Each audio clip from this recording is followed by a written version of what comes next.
everyone. Welcome to the Comics Fu Show. I'm your co-host, Patrick Lugo, and with me is co-host Curtis Fujita. As a kid, I loved Kung Fu movies. So I went to Chinatown, trained with a wise teacher, and became a Kung Fu master. Sounds simple, right? Not really. My journey, like the study of Kung Fu, was as arduous as it was rewarding, filled with as many secrets as revelations and as much heartache as triumph. It's a defining moment in my life, and while I began studying Kung Fu to learn how to fight, what I discovered was a way to live.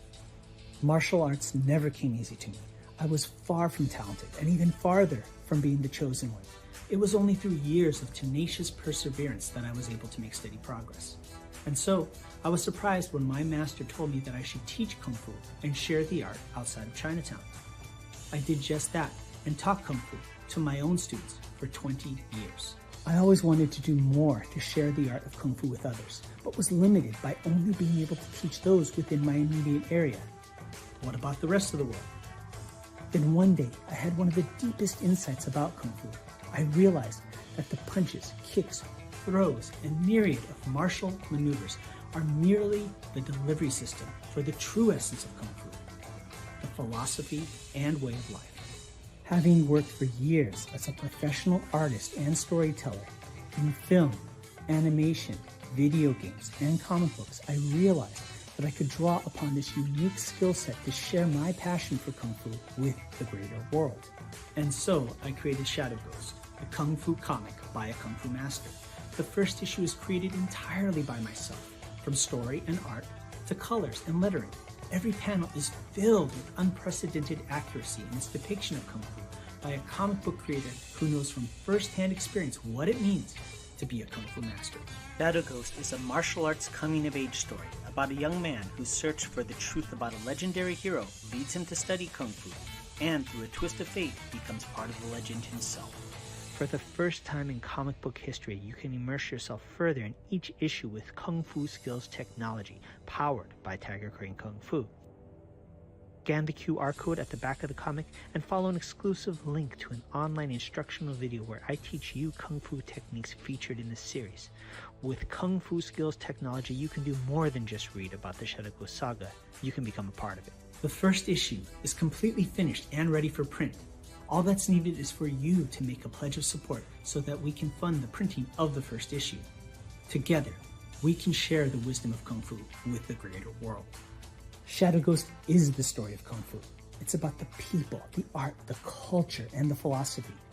It's my story and the story of those that I've learned from, taught, fought, and loved. Join me and become part of the vibrant legacy in a place and time where we might not be the chosen one, but where we can make a choice to be part of something bigger and greater than just ourselves. I'm Sifu Curtis Fujita, and this is Shadow Ghost, the Kung Fu comic by a Kung Fu master.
Hi, I'm Plugo, author, illustrator, comic creator, and the art director for Kung Fu magazine for more than 20 years. But I'm here to talk to you about a project that's really special to me. It's the middle grade graphic novel, A Tiger's Tale. Imagine the story of tigers and dragons and martial artists and monsters. So when I launched the campaign for A Tiger's Tale Volume 1, I did not know what to expect. But it succeeded thanks to a group of passionate backers. It was also awarded the Make More Comics art grant that year. and was later featured as part of an art gallery exhibit.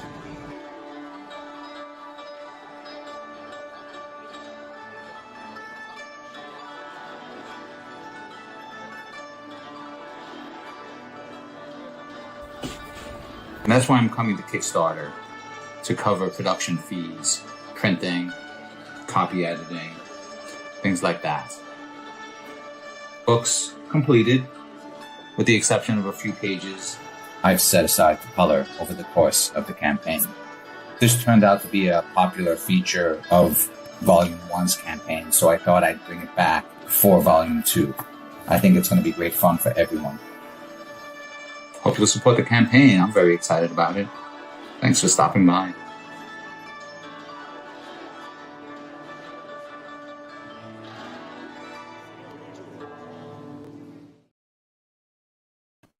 Welcome to the Comics Fu Show, where we stand at the intersection between Kung Fu, comics, and all sorts of pop culture. I'm your co-host, Patrick Lugo, author, illustrator, comic creator, and my other co-host, Curtis Fujita, Kung Fu master, unfortunately will not be joining us for this particular live stream. However, it sounds like he has a little thank you to share with you. But I'll share that momentarily, because I want to introduce some of my guests that I have here on the show. Pinch hitting for co-hosting duties is an old friend of mine. You might recognize him from page 69 of volume 1 of A Tiger's Tale. And here we have my buddy Donovan Rittenbach joining us live from Shaolin Temple. How are you? Well, it's kind of cold out here, but, you know, I was working out. Excellent. Well, very cool. So now today is I normally can call it a Wuxia Wednesday, but in honor of our guest, I'll be titling this episode Wudang Wednesday, an afternoon of tea and talk with Master David Wei, right? The founder of the Wudang West Cultural Heritage Center. So with that, let me invite the master on himself. Welcome, David. Seafood. Seafood, yes. I'm allergic to shellfish, but I do enjoy white bass. Excellent. Thank you for that. Well, I need to how you say it, elevate your voice just a little bit. I know you're a mellow dude, and it's great to be at the Wudang West Center. We kind of informally celebrated Lunar New Year of the Tiger together. And then lo and behold, it's Year of the Rabbit, and we've been kind of celebrating virtually instead, just because life is so busy. So can you You were here for Tiger Year. Yeah. You came that day too, I think. Yep. It was most auspicious, and by coincidence, here I am again. What the heck is that? That's cool. It's a pleasure. Well, so much has happened here on the property in just this year that we've been here. So fate should bring you back around. Let's have you over again. Well, thanks. Can you maybe give us a little highlight of what has been happening at the Wudang West, since for those viewers who might not even know what we're talking about? Sure. Well, we serve tea here, clearly. I have an online Zoom studio where we hold our online classes. We have a clinic space where we do Chinese medicine. I do body work, Tui Na, fire cupping. My wife does acupuncture and herbs. And let's see, we also have a garden project here. We're having solar installed. We're planter boxes put in. We just got a greenhouse. My goodness, yeah, this place is expanding rapidly. That's exciting. So can you, I'm focusing on you right now, because a part of my mission with the Tiger's Tail has been trying to explain to people that Kung Fu is not just for fight scenes. And my go-to example has been tea, right? Because it's the most unlikely concept to associate with Kung Fu for those people who are unfamiliar. So while we observe the pouring of the tea, can you kind of help quantify what I'm telling people when I say that you can have good Kung Fu in tea? Oh, absolutely. Well, what I'm doing right now is called Kung Fu tea. So, pretty funny segue. But one way to translate Kung Fu is self-defense, fighting. Another way to translate Kung Fu is just doing something well. And so when it comes to tea, when you pay attention to the temperature of your water, the time of your steeping, the type of vessel, the type of tea, when you take all these variables into consideration and you do your best to brew the best pot you can, that would be considered a Kung Fu. To that same degree, you know, as an artist, when you put your ink to paper to draw that line and have good quality all through and through, that's Kung Fu. And so basically anything that you take the time to do well would be considered your Kung Fu. And, you know, here we are giving productive examples such as tea ceremony or art, but, you know, it could also be the couch potato. It could be my Kung Fu. I really wore those grooves into my seat. Good or bad, whatever you spend your time doing that you're really good at doing, that's your Kung Fu. So someone could theoretically have like complainers Kung Fu. Oh my goodness. Yes. If they're complaining all the time. Black belts all around. Yeah. That's amazing. So recently I became Elden Lord in this video game called Elden Ring. So that's my video game Kung Fu, I guess. Yeah. High score. That's a black belt. At least last time I checked, Donovan, you're playing that game while you're standing up and you're actually moving around a little bit. Riding my bike while playing it. Yeah, trying to not just sit still. Oh, cool. Now, it'd be really cool if the bike powered the machine that you played. Yeah. That'd be next level. Or you could set up a feedback loop where the faster you pedal, the more you can power up your weapons faster or something, you know. There you go. It's $1 million idea. But I want to zoom back to the concept of Wudang, right? Like it's possible, even though, you know, I'm telling people that I'm doing a Kung Fu comic and I'm, you know, really putting that message out there, you know, terms like Wudang are kind of fairly familiar to me, thanks to decades working within the martial arts industry. But there are some comic book readers out there who may be hearing that term for the first time. So can we get a little insight as to how it was you came up with the name Wudang West and what that name actually signifies?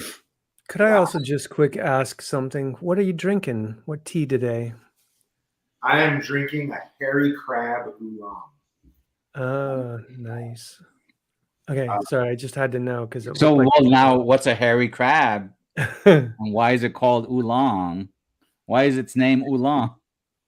These are wonderful questions. Actually, I don't even know why it's called oolong. It's just a particular style of lightly fermented tea. Isn't it like pan roasted or something like that? Like the way they oxidize it? Yeah.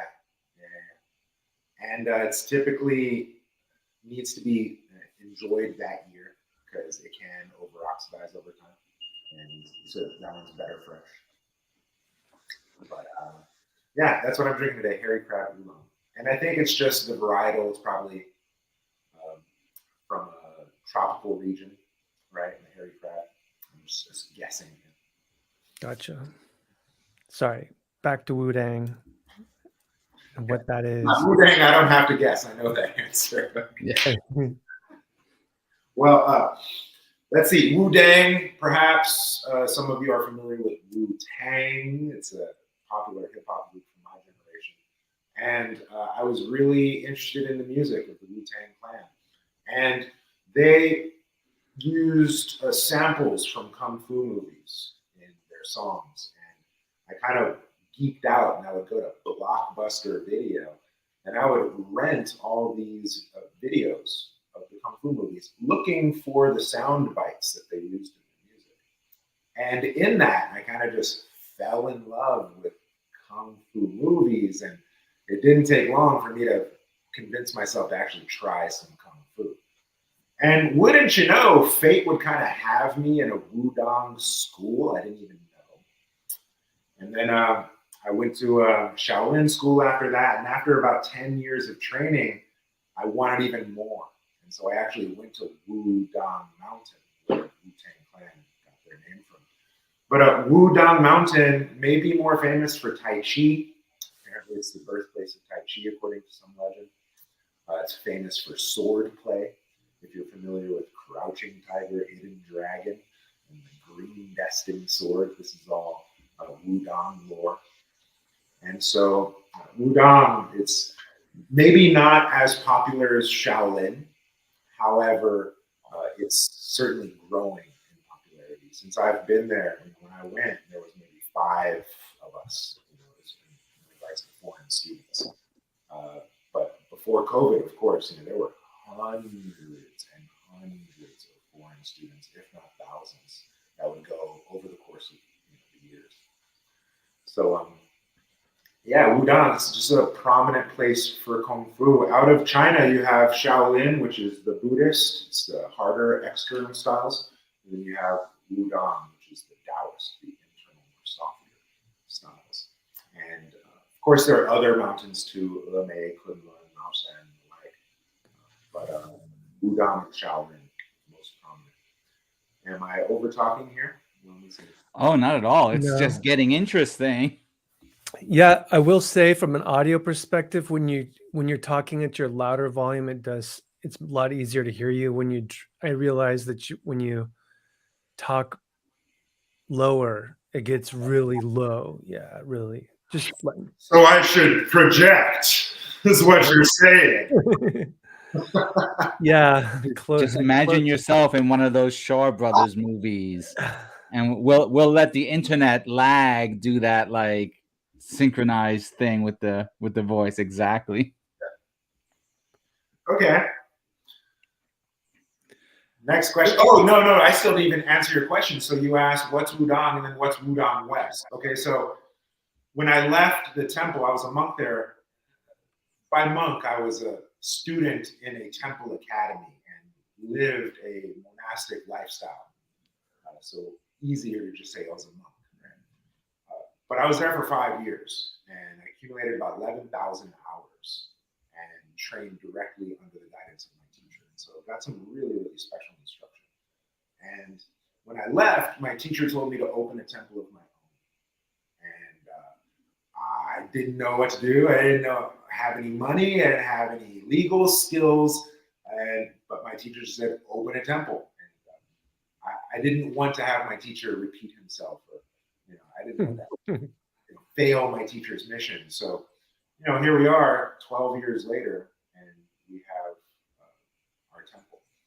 And we called it Wudang West. Now, you would think that's just Wudang Mountain here in the West, but actually, we speak to it in terms of Feng Shui. Right? West is actually the direction of the sun. Right? The sun rises in the east and sets in the west. And so it speaks to journey. It speaks to self-discovery. Right? Because west is also the direction of metal. Right? North would be water, north would be fire, south would be water, and east would be wood. So the west is metal. And this is the property of going in. Right? Fire goes up, water goes down, wood goes out, metal goes in. And so metal goes in, it's also self-reflective. So again, this concept of self-discovery, growth, the personal journey, the journey west, if you will, the Monkey King, all these kind of ideas of personal development through the arts of Wudang. This is really what Wudang West is speaking to. Nice. That's Journey to the West is a class. For those who don't know, the Journey to the West is a classic right? Where one of China's great classics, right? The story of Sun Wukong, the Monkey King, and his exposure to Buddhism. You know, I heard an interesting thing. You mentioned internal and external arts, and this is something that I just learned speaking with the publisher of Kung Fu Tai Chi magazine, who we all know, Gene Ching. And he said that he was told by someone else that there's speculation that the reason why there's internal is like Wudang is associated with internal and Shaolin is associated with external has to do with the fact that Buddhism was an imported religion, and so it's external to China, whereas in Taoism is an indigenous belief system that is internal. Accurate.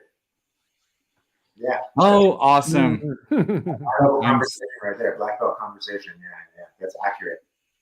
Yeah, because ultimately a high-level martial artist will say there's no difference between internal and external martial arts. Right, because once you reach the higher levels of any given martial art, at a certain point, you're going to turn inward.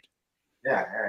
And, you know, really think about it. It's like, okay, internal, I'm going to be aware of my posture, my mechanics, my breath. External, I'm going to be aware of my posture, my mechanics, my breath. It's really just speaks to quality of movement. And, you know, in the end, it doesn't focus on like on say attention to chi or anything like that in particular. Like it is system to system. You know, some systems believe in chi and believe in the mystical element. Other systems have very practical methods of attaining the same results without this, you know, mystical element. And so, you know, one path, many many paths, one mountaintop, something like that. Tomato. Yeah. Tomato, potato. What's the difference? There you go. But I wanted to share this message with you from my co-host who can't be here, right? Thanks for coming to the show, Sifu Wei. I apologize for not being there with you all today. Oh, that's okay. You know, if I may, you guys are embarrassing me with this master and seafood talk.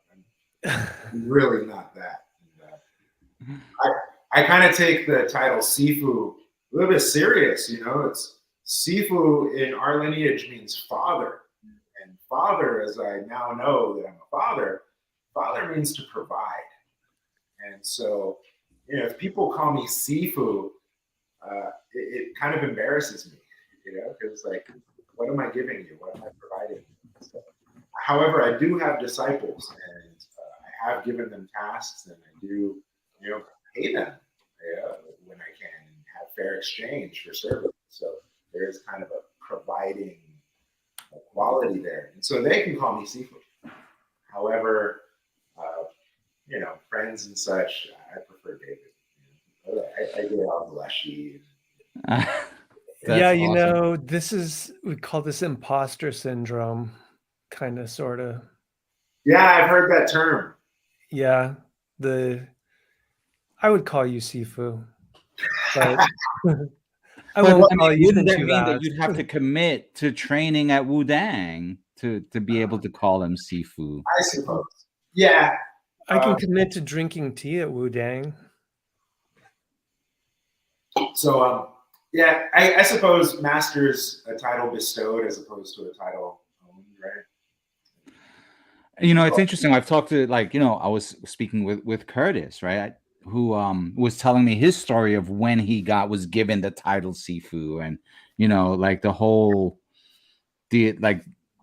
persona around it. And he has students who call him Sifu, and they expect certain behavior from him as a result. And so it's always an interesting kind of meditation to look at what are the titles and what are the personas that one adopts for it. You know, I'm an artist, right? But for my specific project, I'm the author of a specific book, right? So my persona is that of an author when I'm signing those books, as opposed to just being a generic creative who's just doing a bunch of things.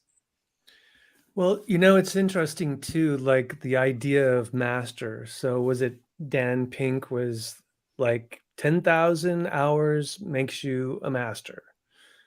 And Patrick's certainly drawn for 10,000 hours. And I know that I've done Zen meditation for 10,000 hours. So, but yeah, being Ooh. no, you can't call me Sifu. That's See? Imposter syndrome. See? yeah. We're doing the time too. We get it. It does feel awkward, I confess. So No, do it's you an know what the interesting. word humble means, by the way? It's kind of the root of the word humble is humus, which is in the black soil, the earth, and so it's of the earth. To be humble is of the earth, right? Interesting. So in our Wudang lineage, or at least the way that I'm choosing to express and pass on, we have three core principles to our school, and it's integrity, humility, sincerity. And so integrity, this is the principle of heaven. This speaks to our structure and ears over shoulders, over hips, over heels, structural alignment, integrity. And that allows us to stand up towards heaven, right? But then after that comes the humility. And this is the earth element where we sink the weight down. And that's kind of that Tai Chi yin yang element of posture up, body weight down. Right? And then the third principle is sincerity, and that's heart to heart, my center to your center, right? And so we have heaven, earth, and human in those three principles of integrity, humility, sincerity, or as we translate them here, show up, shut up, and value. Hey, just a quickie. I looked up what hairy crab refers to. Uh-oh. It says it's a type of Angshi oolong tea that grows in many places in Angshi County in Fujian. Mao Chi, I don't know how I'm pronouncing these, means literally hair of the crab and refers to the hairs on the tea leaves that break off when brewed and float on the top of your cup. It has a thicker and sweeter taste than its more floral counterpart, the tea guanyin. Interesting. Okay. All right. I Is see it, some things, yeah. yeah? Okay, it's there. Cool. Hair of the crab. Good thing you didn't figure out what it was from Urban Dictionary. We probably would have got it different. Yeah. That would. Next So question. well, David, I'm hoping you can share a little more insight on the whole tea brewing process, because I know that I speak to a lot of people when I talk to them about my love for tea. They still, I think, associate it with, maybe it's chamomile this time, but it's still in a bag, thrown in a cup, right? Whereas, having had tea with you several times, I can see all of the items on that table and how they relate to the tea moment. So I was wondering if you could let our viewers in on those details. Sure. Yeah, why not? So first Like off, you have a copper pot, for example, right? Like looks like you keep your water in copper, yeah, right? Like all those little details really matter, kind of, don't they? you're damn right. Hell yeah, they do. So let's just start at the table. So we call this the 2-ton tea table. It's not 2 tons. It's solid wood. It's really heavy. But the table's really cool. So in 1937, 38-ish, Japan invaded China.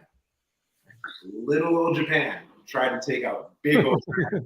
And they were almost successful. They were really, really close. And the way they did it was they bombed the infrastructure, right? And they took out critical points of the refineries, of the factories, of the highways, of the hospitals, and whatnot. And one of the things they bombed were the ports, right? And so this is shrapnel dockwood from Shanghai Whoa. that had exploded and was buried and preserved by the mud of the marsh. China, as we know, has since developed, and they had dredged up those shorelines and procured all of this shrapnel wood.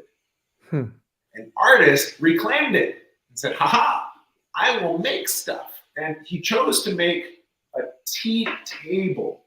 He actually made a pair, right? The other one is still with my master's estate. I got this one. But it's a table with matching chairs, right? It's solid foundation, right? Strong legs. And has this chessboard carved into the table. I don't know if you could see it in the video. Also has this bianci, this kind of slate stone with holes in it. And every element tells a story, right? The shrapnel wood, it's from our trauma. We collectively rise with strategy because our culture is strong and can flow through adversity. And so, really beautiful table, really beautiful story. And this is our altar, if you will, right? Where we actually pay homage to the ritual of tea service. And specifically service, because what makes it ritual, what makes it spiritual, is that it's hospitality, right? And serving you, washing your feet, if you will. Love that. Christian terms, right? Yeah. And so, yeah, so then other elements here. We have the gaiwan that I'm using. This is a cool tool. Consider it has a high, a middle, and a low, right? Again, that heaven, earth, human, right? Yeah. I talked about earlier. So your lid is going to clearly be your heaven, your firmament, right? And it keeps us contained. Your base will be your earth, right? The foundation upon which you stand on. But then this vessel in the middle can both receive and share. And so it's that exchange, that reciprocity that makes it human. Right? So we have heaven, earth, and human. Right? And this is our gaiwan. So by the way, what is gaiwan? Does that mean something in particular? Yeah, gai means lid and wan means plate or bowl. So it just means lidded bowl. Okay. Literal translation. And that's gaiwan. And it's a very popular tool for a tea service. It's more popular for oolongs, greens, whites, herbal teas, floral teas, any type of tea that you don't want to scald with too hot of a temperature. You would use this because it's typically made of porcelain, typically really thin, has an open top so it allows room for blooming, and it doesn't hold on to the heat too long. So and that way it doesn't cook your material inside. And is there something about it so that when you tip it, like is the cup edge is just enough? I mean, the lid doesn't fit perfectly, like it lets the water out or something? Yeah, because if it fit perfect, then you get this suction and then really make it hard. So it's supposed to not fit. And that way you can just pull it back just a little bit and kind of hold the tea leaves back as you serve. I love that practicality of your built-in like tea filter. Yeah. Right? Like it's very clever. Yeah. Because we do loose leaf. We don't do tea bags. Yeah. So we have table, we have vessel. Here is another really important tool. This is the decanter, or the Gong Dao Bei is what it translates as. And my teacher would actually call it the fairness or friendship vessel. And the reason why is, consider that, again, if I'm using this tool here, and if I were to serve my friends, the person that I serve at the end will have a stronger flavor than the person I served at the beginning, just by virtue of tea leaf to water ratio. That might make sense, right? And so what I'll do is I'll pour everything off in the decanter first. That way, every person gets the same flavor. Right? So we call that the friendship vessel, fairness vessel.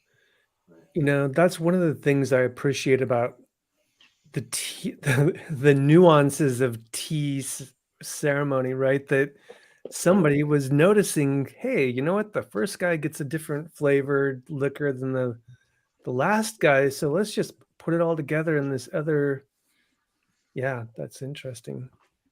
Yeah, I think they do the same thing in wine. You know, you would pour the wine out of the bottle into a decanter first to let it oxygenate, and then you serve your guests. Because if you pour it straight from the bottle, same thing. Each glass would taste just a little bit different. Yeah, but it wouldn't be a difference in flavor. Like I served wine for a long time, and the decanter is purely, to give the wine a chance to breathe, to open up, kind of get a little bit of oxygen in there into the mix. But from what you're saying, it sounds like it's actually a different flavor from beginning of Gaiwan pour to end, which I think is strange. Interesting. Yeah. And Okay. There's that a a- whole counting of the steepings that happens. Yeah. So that would be the next tool that I could present here, which is this abacus. You know, I actually had these Chinese dignitaries come, and they were pointing out, because it's an antique abacus. And Yeah. I have no clue how to use it. But to Patrick's point, every time I make a steeping, I knock one over. That way I can keep track of how many times I steep my tea. But beyond just the abacus, I also have these D&D die. Yes. Right. And then so that way people over here in this table, they can keep track of the abacus, and someone over here on this end of the table, they can keep track of the die. Right? Because I mean, the one thing is that when one is having tea at these higher qualities, right, there is like the mission to there's a learning curve. I know I'm experiencing it in terms of like being able to capture and recognize the nuances of a given, not only of just a given tea, but like of the different steepings, the first steeping versus a second, or in some cases, right, like it's not uncommon where the tea is rinsed with hot water and then that water is poured out before one actually does the drinking. And that itself might surprise someone who's never had tea service. Yeah, rinsing the tea is really important. I was privileged to go to Yunnan province and go through Sichuan-Bana, very beautiful area that's famous for the tea. And we went through the mountains, the Jingmai Mountains, and we got to harvest tea. And Wow. we got to go back to the small family farm and see how they process it. You know, the grounds that they sun dry the leaves, there's chickens stress. Mm-hmm. Then they roast those leaves in the pan, and that's the same pan that they cook their food in for lunch. You know, here's this grandpa, doing the tea thing, and it's Yunnan province. It's hot. And he's like sweating, and he's in his he's smoking a cigarette, and you want to wash your tea. Now I know. Wow. To wash your tea. And beyond that, even if it's not small production like that, it's harder and harder to get small production tea like that. But even if it's in mass production, factory production, you're going to want to wash that too. So it's all the dust and dirt in the air and stuff. Yeah. And plus, shipping, storage, a lot of these teas are aged, right? The vintage teas, 10, 20, 30, 40 years of age. You're going to want to rinse the tea. Beyond that, okay, a lot of these teas, for example, this hairy crab oolong, it was really, really tightly bound and rolled. Or pu'er, for example, really, really firmly pressed and condensed into these bricks. Consider if you brew right away, you're going to be brewing from the outside in. And so another thing that this rinse allows is it kind of gives exposure to the tea, gives a little heat, a little moisture. And so all that tight condensed packing can unfurl a little bit. And then it's kind of like small talk. It's like kind of like banter, building rapport. Because then when I brew for real, then I'm accessing the heart of the tea as opposed to outside in. I can brew from the inside out. Nice. And I noticed that when you poured your water, you actually pour along that rim of the Is there a reason for that? Yeah, rim jobs. Very, very important in tea service because I don't want to over agitate my tea. You know, punch my tea in the face and hot water right on you. That might be a very aggressive style of brewing. You know? But I got this gooseneck, and it really allows me to be delicate and kind of pinpoint where I place my water. Because the hot water has a capacity to scald. I don't want to blanch my tea. I want to brew it. And so I'll pour along the rim and kind of gently introduce the water to the tea. And does your kettle have a temperature setting? And if so, what is it? I'm bougie. Yeah, this particular tea, I'm brewing it at 176. Yeah. As I brew into it more, I might kick up the temperature to about 180 or so, 190.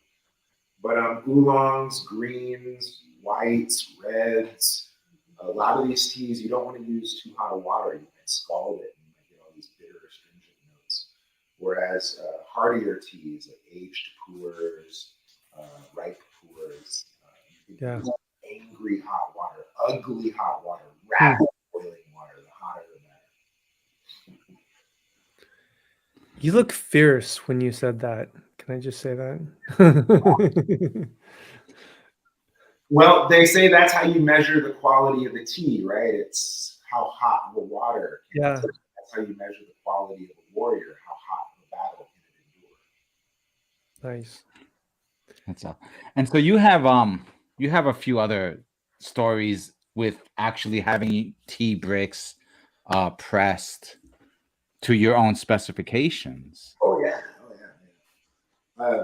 So, speaking of these small farm projects, when my son was born, my wife and I chose to do a home birth. We're kind of granola hippies like that. And given circumstance of lockdowns, it just seemed like the best option for our family. And so here we are, ready to have a baby. And my wife is like, it's time. So I don't call the midwife, I don't call the doula, I don't call a birthing center, I don't call a hospital, I don't even call our parents. I call China. And I call the grandmas on the farm and I say, hey, whatever tea you guys pick today, set it aside. I want it. And so we harvested about 10 kilos, or rather they harvested about 10 kilos for us that day. We reserved it. And we had all that tea pressed into special commemoration cakes for my son. And so the goal is in 20 years, I'm going to be able to give him one of those things, assuming I haven't drank it all by then. And give him something really special. You know, my son's not even 2 years old yet, and he can already serve and appreciate tea. So nice. Keep things good. Hopefully in 20 years, he'll really appreciate that gift. We'll have to have you back on the show in 20 years then, right? Piece of cake. Well, it's kind of interesting that last year, like almost this exact same week, maybe it was off by a week, I was at your place for Chinese New Year. And then I was just like, I need to show up and see Patrick. And I saw the link and I'm like, cool, David will be there. And lo and behold, it's hey, you know what? It's the year of the hare. And you're drinking hair of the crab. That coincidence? You guys want to do your insight? So, because I do the astrology stuff here too. Yeah. That's another one of my kung fu's. Okay. And so, just general rabbits in our culture, lucky rabbit foot, they're creative, they're fertile, they're fun, they're cute, they're magical, right? We got all these conversations about rabbits in our culture. However, in Chinese zodiac, rabbits are in peril. They are in danger. It's a time for caution. It's a time for watch out. Right? You got to think of the sequencing here. Right? Last year was what? Tiger year. Next year will be what? Dragon year. Right now is what? Little old rabbit who wants to get eaten by tigers and dragons. Oh my, right? Your tiger, that's the king of the earth. The dragon, the king of the heavens. And so little old rabbit right in between the two most dangerous and most powerful animals in the zodiac. And so why are they running? Why are they skipping from hole to hole to hole? Why is the rabbit foot lucky? Because the rabbit that it was attached to isn't, right? Rabbits are constantly in danger. That's why they reproduce so much, because they have very short lives, less than 2 to 4 years in the wild. Right? Very dangerous lives. So in the rabbit year, creative, fun, cute, cuddly, social. You get these themes of rabbit, but really it's be careful. And so no matter what your animal, it's all going to be just different flavors of take it easy, right? Really calculate your moves, really take clear steps forward, and play a little bit more reservation. Don't go out there and run around. You might get your Love that. Have you seen Watership Down, by the way? That's the exact movie that my astrologer recommended. He said, that's spring, that's rabbit, that's... Yeah. their life is very much like the mythology of rabbit and just always being hunted. And I like the wisdom in that, though. And that's so cool that it's between tiger and dragon. Whoa. You better be careful. Yeah. Well, what's also interesting, and it's always been something that fascinated me, especially because, you look at the Chinese martial arts and there are so many animal styles, right? There's like the classics, right? Tiger, dragon, crane, snake, and then there's slightly more obscure, right? Eagle claw, mantis, but then there are these weird things, right? How come the mantis is not on the zodiac? And how come there's no rabbit kung fu? Like, or is there? It's like, because the kicks seems like it would be good, like in close kicks or something. And not to cut you off, Brother Lugo, but my teacher, who I got this stuff from, he would do outreach in youth detention facilities. And one year he was doing outreach in a juvenile hall here locally.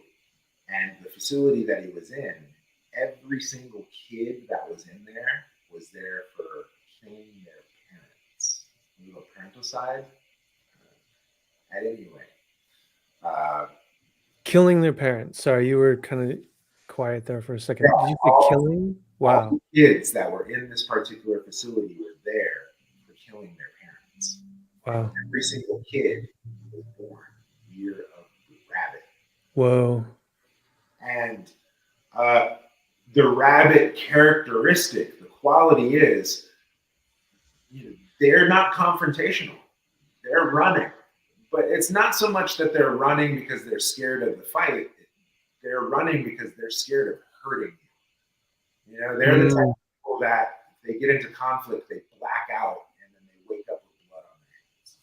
It's like, I'm scared to hurt you, so let's not do that. Right? And it's rarely, them being an aggressor. Like every single one of those kids, they killed their parents, but it was to protect the mother that the father was abusing, to protect the child. It was always some kind of backed into a corner scenario. And just no other choice but to use that big ass back leg and yeah. Wow. At a certain point, they're gonna encounter the Monty Python rabbit, is what you're saying. That's the other rabbit. Yeah. The Vorpal bunny, watch out. That's the second time Monty Python's been invoked today, because we were talking about growing elderberries. And I was like, didn't your mom smell like that or something like that? And so, Monty Python. I love that. It's the magic of Wudang Wednesday. What can I say? So here's another magical reference for you onto the magical Wudang Wednesday. There's a scientist, this guy named Lorne Isley, and he said, if there's one substance on earth in which magic is to be found, it is water. I get that. Right? So you're drinking like magic. I'm with that. So I would agree. Now, hey, yes. So segue, perfect segue, Donovan. So you asked about this vessel, did you not? So yeah, I that's was setting you up with a soft pitch. yeah, let's reverse engineer this. Okay, so water in my tea comes from my gooseneck kettle, which is digitally temperature controlled, right? And then the water from my kettle comes from my copper vessel here. And inside this copper vessel, I also have shungite stone. It's a type of carbon-rich stone.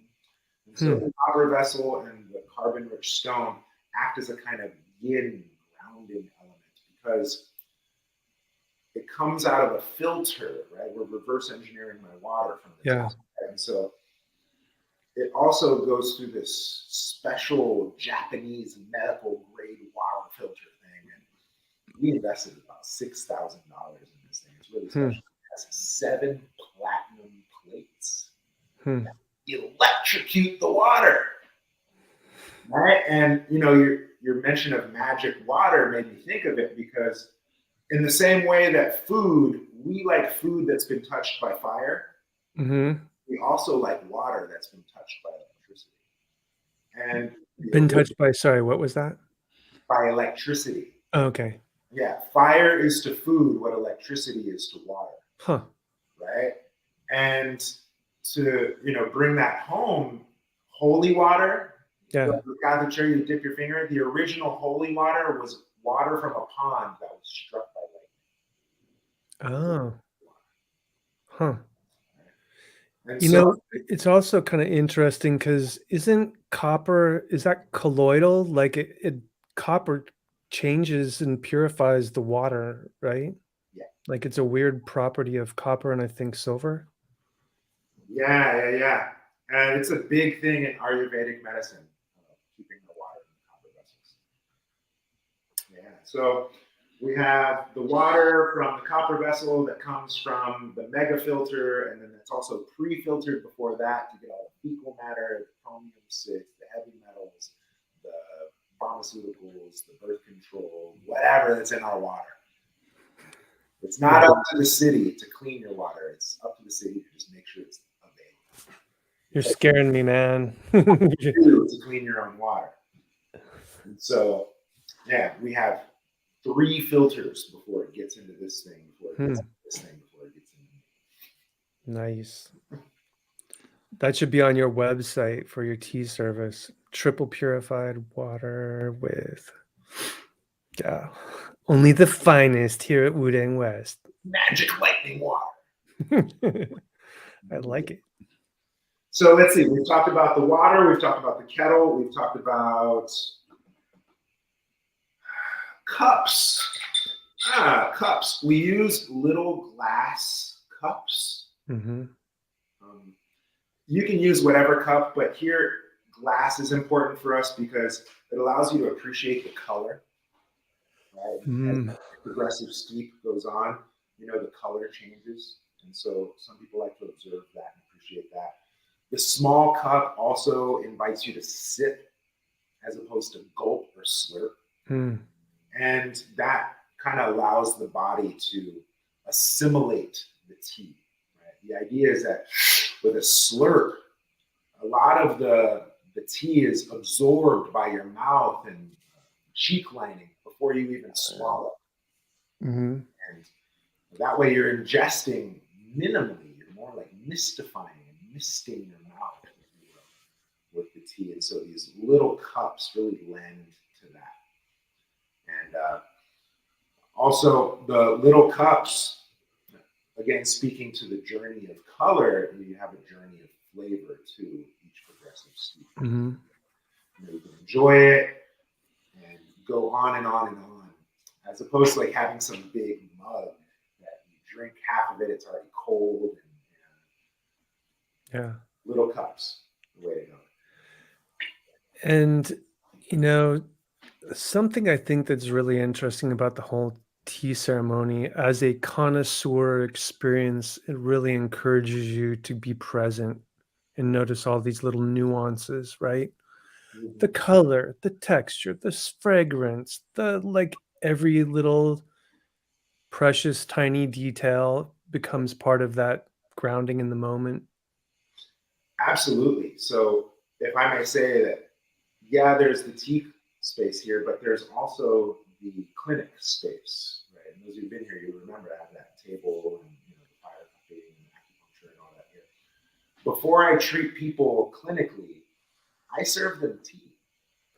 And just like you said, I invite them to smell the tea, taste the tea, appreciate the color, listen to the kettle boil, feel the temperature descend as they sip. Mm-hmm. Tap into your senses as you appreciate this tea. As that's happening, I'm diagnosing, I'm figuring things out of how I'm going to treat them. But also consider that just the act of slowing down and enjoying a cup of tea, blood pressure regulates, stress is reduced, shoulders relax, neck and shoulders, unfurl, dissipates. And so if there's any medicine to tea, it's not so much the chemical component of it. It's more so just the act of slowing down and appreciating that's medicinal. Nice. And then you got some kind of a weird little, is that a rag or what is that little button? No, on your right hand, by your hand in the bowl, go that weird thing. Yeah, like a potato. Did you just say something weird on my table? Did you say something weird? I can't see it. You want to see the Kung Fu tea? No, this is my tea pet, and the reason why I got triggered. This is my teacher. Oh, nice. Speaking of zodiac, I don't know how well you can see. This is a pig. Oh, yeah. Super cute. And my teacher, you're the pig, okay? So I miss him dearly. He's back in China. I haven't seen him going on 5 years. And so it's kind of my way of keeping my teacher close every time I have tea service. And so this is my tea master. It's like a tea talisman, sort of. Yeah, I'm a mutt, so I got a little bit of Irish in me, got that Celtic heritage. So I have tea pet rock kind of thing, Yeah. So I like having earth in my pocket, if you will, earth on my table. And so my other tea pets, I have a little boy sitting on the back of an ox. And that's my son. Right? So my son here with me. Another tea pet here, I have a tiger. I was gifted for Year of the Tiger last year, but I keep him here on the west side of my table. And then here on the east side of my table is my dragon. Right. Then I have a turtle that faces north-south. Right. Yeah, those are all my little tea pets. And so the idea of tea pet, you guys saw, or we were talking about the different rinses and whatnot. So that's kind of wasteful, I suppose, to just waste that water. So we pour it over our tea pets.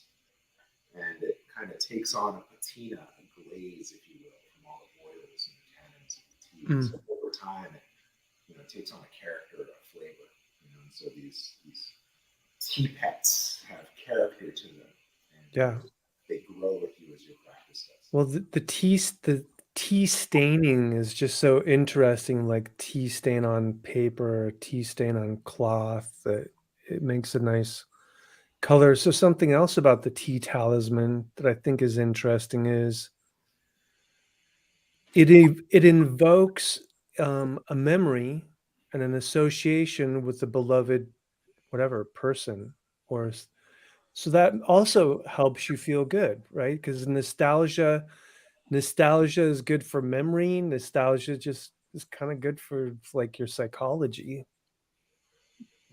Just it's a thing. So another layer. Wow. So it is nice that I have my seafood here with me. Yeah.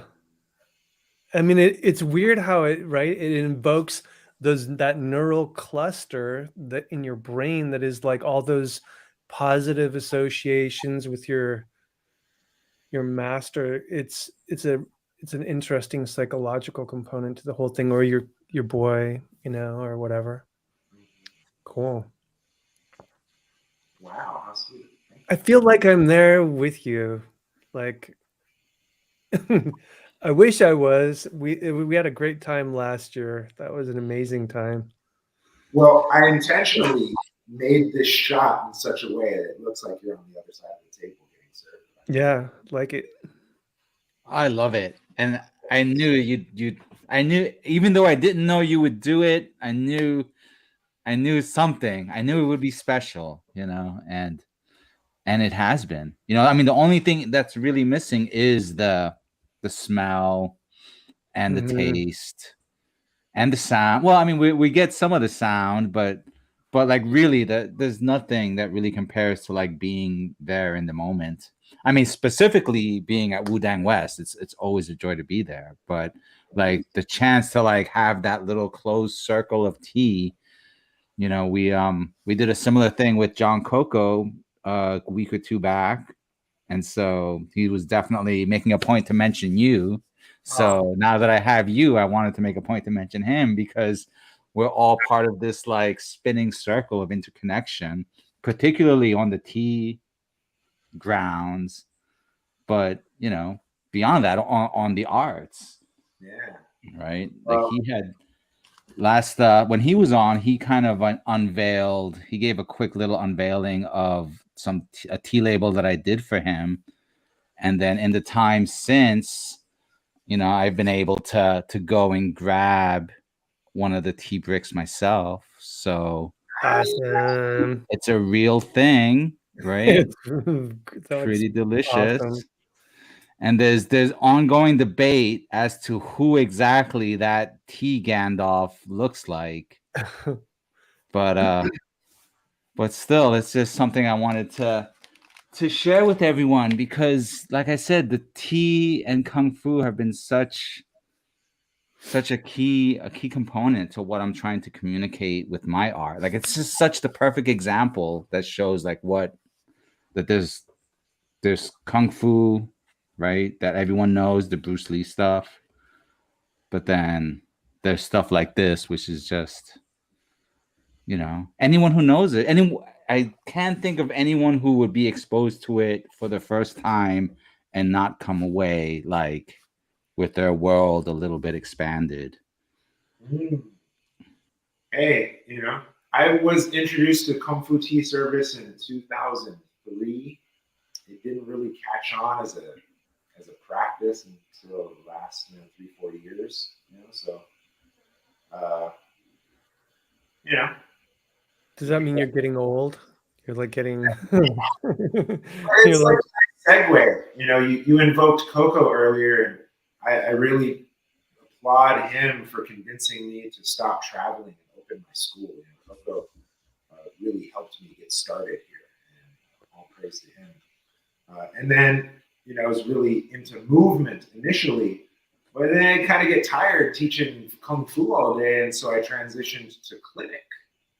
Another one of Coco's skill sets is medicine, and I also do body work and such. And so I was able to make a lot more money for a lot less time and a lot less energy, transitioning from teaching Kung Fu to doing clinical work. However, that got tiring too.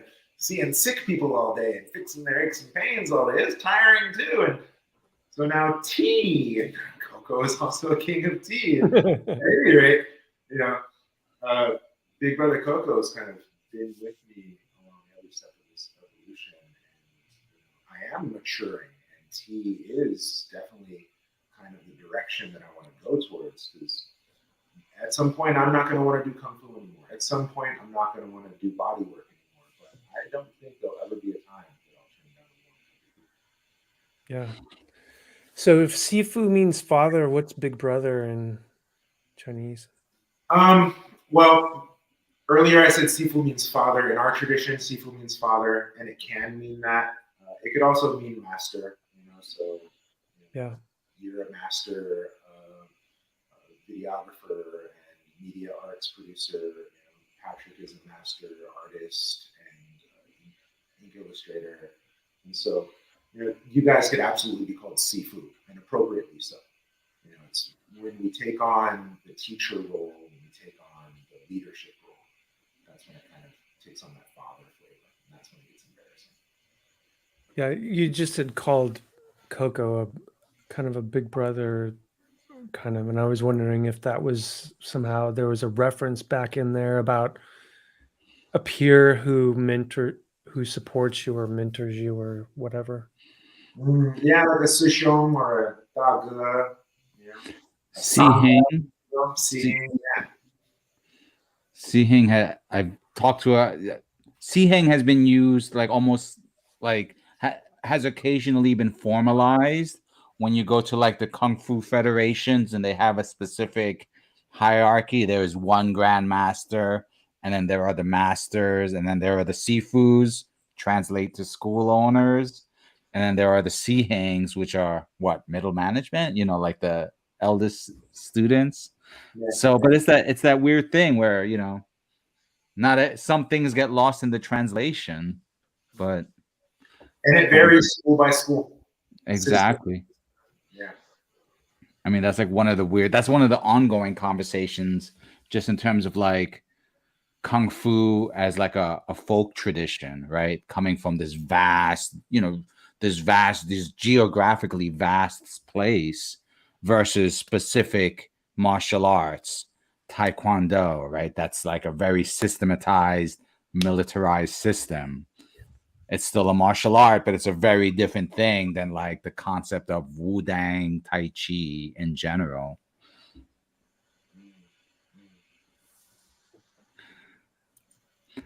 But this has been a nice little conflux of events. Can I also say something? There was another weird conflux of events.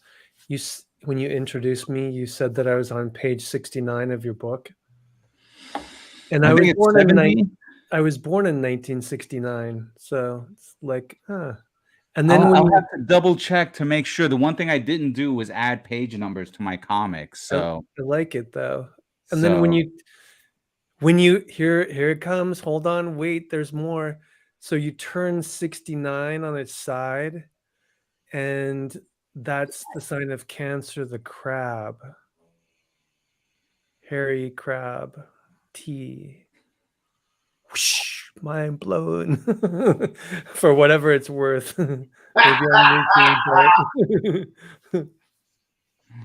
Wow. That kind of reminds me, when I was early on my spiritual path, I was really blown away by synchronicity.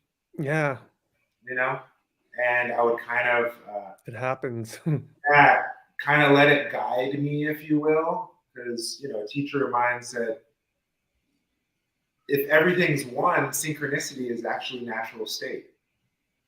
And so I started to let synchronicity guide me. So if like random people would talk about the same thing, I'd take that as a hint to pursue something.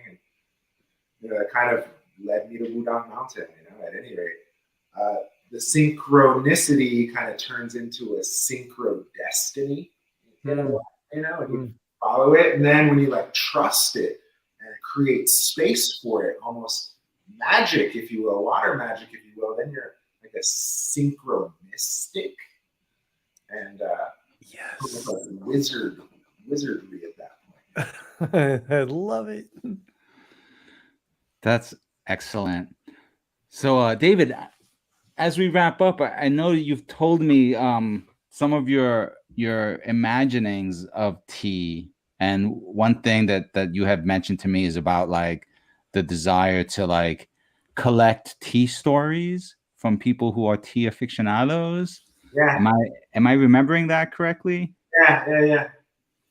I have a project, and I'll likely be hitting the two of you up for it. It's called "This Is How We Brew It." I don't know if I should have let that. This is how we brew it. Right? I'll Montel Jordan or Williams, whatever one. I can use that. But apparently, when I was in high school, all the cute Latin girls in my high school thought that I was Montel because I had to go to I was like the Asian Montel. This is how we do it guy. Anyway, so yes, Patrick, thank you for bringing it up. A project that I'm terming "This Is How We Brew It," and basically all I'm going to do is interview my friends and see how they brew tea, see what type of tea they enjoy, hear stories of how they got into it, just little 3 to 5 minute segments. And the idea is I want to contribute to tea culture in our common era and have people see that tea doesn't have to be this protocol, this step-by-step, do it right or do it wrong thing. It could be anything you want it to be, and you can drink it any way you choose. And so the bigger goal or mission of this project is to just introduce people to tea in a very friendly, open-ended way, and let people kind of develop their own relationship with tea, and let people see that it's okay to do it in any kind of way. Yeah, and to really open up the kind of the awareness of just how vast tea culture is. And there's this great book called A History of the World in Six Glasses, and one of the drinks, so it's coffee, tea, wine, beer, spirits, and I think cola. And anyway, so tea, the incredible effect that it's had on on the world's history is, it makes it so much more interesting when you get that, like empires that have been built on it, or like the British East India Tea Company had its own currency, its own navy, and they were all about that tea trade. Like, it was largest corporation in the world. It's crazy. Etc. Science, dude. Thank you, Donovan. Wow. Cool. This has been awesome. I'm glad that we could connect. Well, if we're segueing here, earlier, again, we invoked Coco, and you showed the art that you had done for him, Patrick. I want to speak to the art you're doing for us, too. And that's something that's on our horizon. We're going to be releasing our first instructional book soon, and illustrated by the Patrick Lugo. Woo. This is really special because who better to illustrate this work?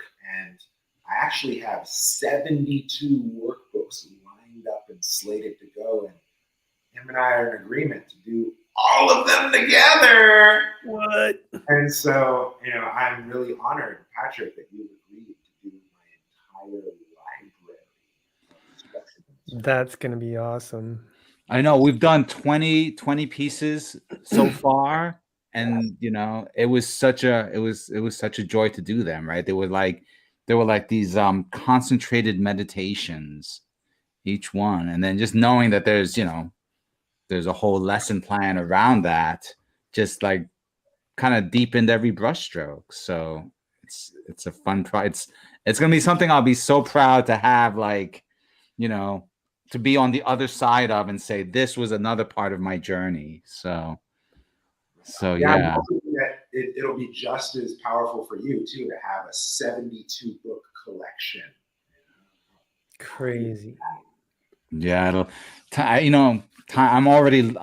just bought a new bookshelf, and I'm already thinking I might need another. So that's a very auspicious occasion.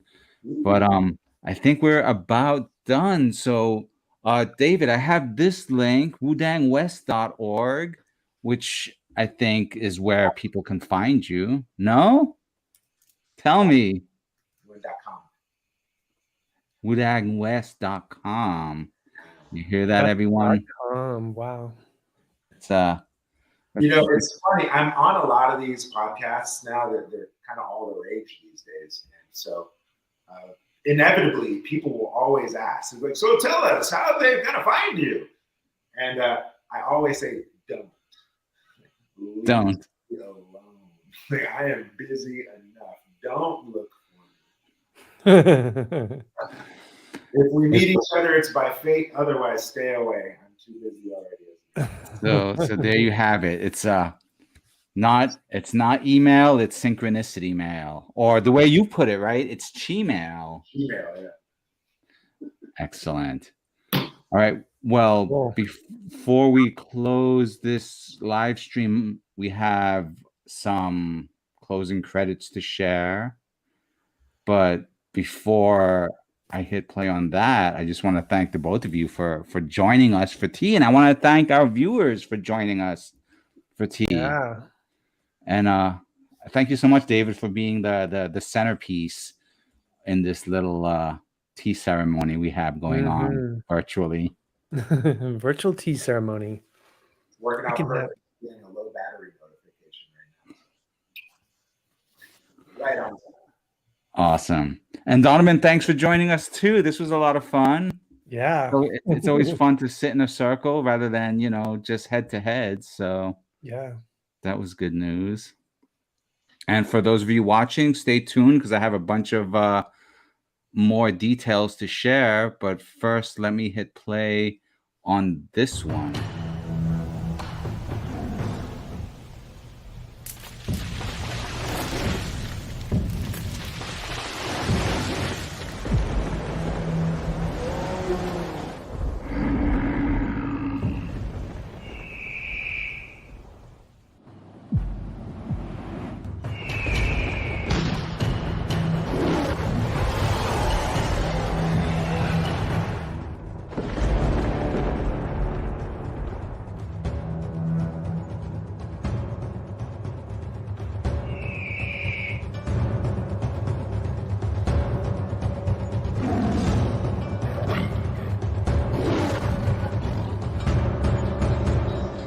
Hi, I'm Go, author, illustrator, comic creator, and the art director for Kung Fu magazine for more than 20 years. But I'm here to talk to you about a project that's really special to me. It's the middle grade graphic novel, A Tiger's Tale.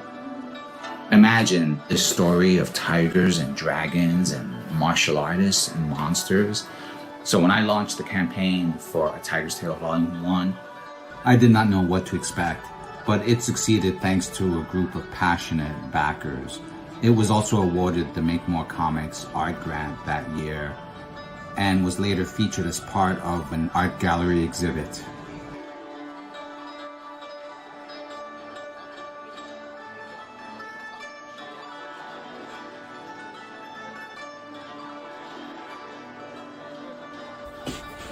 And that's why I'm coming to Kickstarter, to cover production fees, printing, copy editing, things like that.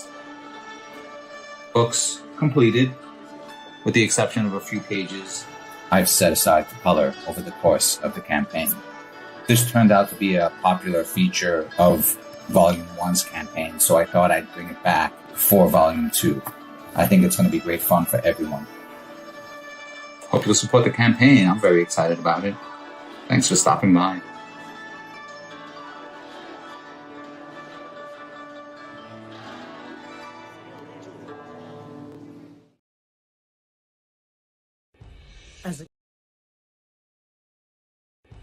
As a kid, I loved Kung Fu movies. So I went to Chinatown, trained with a wise teacher, and became a Kung Fu master. Sounds simple, right? Not really. My journey, like the study of Kung Fu, was as arduous as it was rewarding, filled with as many secrets as revelations and as much heartache as triumph. It's a defining moment in my life, and while I began studying Kung Fu to learn how to fight, what I discovered was a way to live. Martial arts never came easy to me. I was far from talented, and even farther from being the chosen one. It was only through years of tenacious perseverance that I was able to make steady progress. And so, I was surprised when my master told me that I should teach Kung Fu and share the art outside of Chinatown. I did just that and taught Kung Fu to my own students for 20 years. I always wanted to do more to share the art of Kung Fu with others, but was limited by only being able to teach those within my immediate area. What about the rest of the world? Then one day, I had one of the deepest insights about Kung Fu. I realized that the punches, kicks, throws, and myriad of martial maneuvers are merely the delivery system for the true essence of Kung Fu, the philosophy and way of life. Having worked for years as a professional artist and storyteller in film, animation, video games, and comic books, I realized that I could draw upon this unique skill set to share my passion for Kung Fu with the greater world. And so I created Shadow Ghost, the Kung Fu comic by a Kung Fu master. The first issue is created entirely by myself, from story and art to colors and lettering. Every panel is filled with unprecedented accuracy in its depiction of Kung Fu by a comic book creator who knows from first-hand experience what it means to be a Kung Fu master. Shadow Ghost is a martial arts coming-of-age story about a young man whose search for the truth about a legendary hero leads him to study Kung Fu, and through a twist of fate becomes part of the legend himself. For the first time in comic book history, you can immerse yourself further in each issue with Kung Fu skills technology, powered by Tiger Crane Kung Fu. Scan the QR code at the back of the comic and follow an exclusive link to an online instructional video where I teach you Kung Fu techniques featured in this series. With Kung Fu skills technology, you can do more than just read about the Shadow Ghost saga. You can become a part of it. The first issue is completely finished and ready for print. All that's needed is for you to make a pledge of support so that we can fund the printing of the first issue. Together, we can share the wisdom of Kung Fu with the greater world. Shadow Ghost is the story of Kung Fu. It's about the people, the art, the culture, and the philosophy. It's my story and the story of those that I've learned from, taught, fought, and loved. Join me and become part of the vibrant legacy in a place and time where we might not be the chosen one, but where we can make a choice to be part of something bigger and greater than just ourselves. I'm Sifu Curtis Fujita, and this is Shadow Ghost, the Kung Fu comic by a Kung Fu master.